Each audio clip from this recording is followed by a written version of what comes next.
Yo guys, what is going on? JPS back with another video, and today I'm having quite the hair day. That's all I'm gonna say. This is probably the first time you guys have seen me wearing a hat. I woke up this morning and my hair was just everywhere. I had no motivation to fix it. My voice just cracked. Fix it, okay? And it was just all in my face. So I was like, I'm not dealing with this. So I put the hat on, and it's been on all day. I'm not really a hat guy, but listen, guys, I'm thinking, honestly, I'm so tired of my hair. I'm thinking of just going bald. So let me know what you think of that in the comments. Should I go bald? And if anyone down, I'm sure I have viewers who are bald. Let me know what it's like. What are the pros and cons? Blah, blah, blah. Obviously, I'm only 18, so it's kind of weird. But hey, you never know. Anyways, let's get to the video. We're reacting to the Falklands MiniWars. Man, my voice cracked 2 times, bro. That's embarrassing. But anyways, this was requested by a bunch of people, so you know we like all that history stuff. So let's check it out. I'm gonna have to adjust my headphones because I got this big head now with this hat on my head.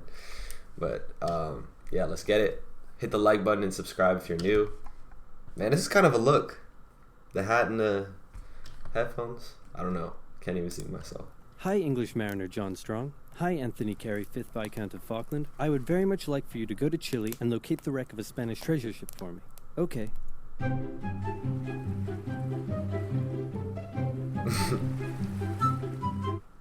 Hey, I found some islands. No way. I think I already know. The English were probably not the first to discover the Falklands, but they were the first to write it down. They found it to be cold, wet, and miserable, just like home. So they established a colony in 1765, unaware that the French had also discovered the islands and done the same a year earlier. And for a while the two were unaware of each other's existence until presumably there was an awkward moment where they ran into each other. Then the Spanish showed up and told the French that a couple hundred years earlier the Pope drew a line on a map and said all of this belongs to Portugal and all of this belongs to Spain, and that the island was in Spain's territory and they would like the French to hand over their settlement. Now, since the two were good friends and Spain was willing to pay in cash money, the French obliged. But since they were still a little bitter about the recent 7 Years' War thing, they made sure to warn the Spanish not to let those dirty English on the other side of the island take over. So Spain went over to the English and explained, Pope, line on map, Spain's island. And the English said, yeah, right, this is our island. But the Spanish had more guns, so they kicked them off anyway. But then England threatened to go to war. So Spain went to their friends in France and said, hey, it looks like stuff is about to go down. You in on this? And the French Minister of War said, yeah, and we'll launch a full-scale invasion of England and party like it's 1066. But then King Louis XV said, 1, you're insane, and 2, you're fired. Sorry, Spain, we're not ready for a war right now. So Spain had to give the English their settlement back, saying it's still our island, and the English said, no, it's our island. Then some colonists in North America got a bit rowdy, so the English had to leave their settlement to go focus on that. But they left behind a plaque that said this is totally still our island. So the island was in Spanish hands, but then a French guy, no, not that one, turned on the Spanish, took over most of the country, and captured King Ferdinand VII. And in response, the Spanish colonies in South America started vying for independence. So Spain had a little bit on its hands and also had to leave the islands. And for a couple decades, the islands were left uninhabited except for the penguins, some fishermen, and the gauchos, which are basically like cowboys but cooler and Spanisher. A merchant from Hamburg living in the now independent United Provinces of the Rio de la Plata heard about the feral cattle roaming the Falklands and thought it would be a good way to make some money. So he got permission from both Buenos Aires and the British government to set up trade there as a private venture. Some American ships came down and began hunting whales and seals around the islands, and Vernet wasn't too happy about it. So he asked Buenos Aires for some military assistance in defending the islands, but Buenos Aires said, meh, do it yourself, gave him some weapons, and appointed him governor of the islands. So he seized the US ships and arrested their crews. In response, 2 things happened. First, America came down and said, nice settlement you have there. Would be a shame if someone destroyed it. And then they destroyed it. Second, Britain heard Vernet had been appointed governor, meaning the United Provinces, actually now the Argentine Confederation, were officially claiming the islands as theirs. So Britain showed up and said, hey, didn't you see our plaque? And since they had more guns, they kicked them off the island. And the Falklands remained firmly in British hands for the next century. They officially became a crown colony in 1840. Port Stanley became the island's capital in 1845. The cattle hides from the island weren't worth much, so they imported sheep from Britain in 1851. 2 world wars came and went, and all this time the Argentinians never rescinded their claim over the islands. Wow. Now it's 1976, and after a couple civil wars, a new brutal military dictatorship sponsored by the US fight against communism has taken control in Argentina. And by 1981, this guy was in power. The economy had been struggling for a long time, and Galtieri had been unable to improve the situation. Now, if you ever find yourself the brutal military leader of a struggling South American country and you start getting into hot water, here's a bit of advice that has been tried and tested throughout Run. Run. the centuries. Start a war to distract everyone from their misery. Galtieri knew how popular he would be if he could finally take back Argentina's last Malvinas from the occupying British. There had been proposals to cut British military spending, and the ice patrol vessel HMS Endurance had been withdrawn from the area, so the Argentinians assumed the British may not even bother doing anything about the invasion. After easily capturing the largely uninhabited South Georgia island, 600 Argentine troops were sent to the Falklands. The small number of Royal Marines and other British forces stationed there put up a small amount of resistance, but in the end had to surrender to the larger Argentine force. Crowds in Argentina celebrated the news, but they were wrong to assume the British would do nothing, because the person in charge of the United Kingdom at the time was this lady. Thatcher was a somewhat do nothing, because the person in charge of the United Kingdom at the time was... Yeah, she looks like she'll start a war. No, I'm kidding. It's always the people, you know what I mean? It's always the leaders who look like they're just chill. They're like, oh, you know, I just want to have good international relations, blah, blah, blah.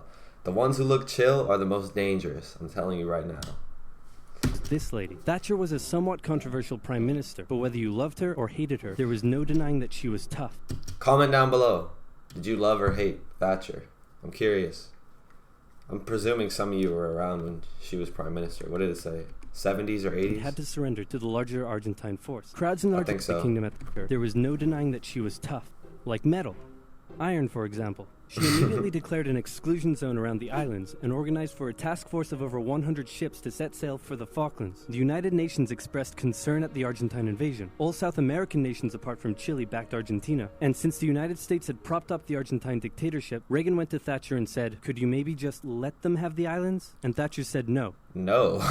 Okay, here, have some weapons. Fighting over 8,000 miles from home was a logistical challenge for the British. They requisitioned civilian cruise ships and containers, and they used British-owned Ascension Island as a forward base. By the time they arrived at the Falklands in May, the Argentine forces had had time to entrench themselves. The first task for the British was to gain control of the seas, which they did easily. On the 2nd of May, a British submarine sank an Argentine cruiser. The sinking was controversial, as it occurred outside the British exclusion zone. It was also the largest loss of life in a single incident during the war.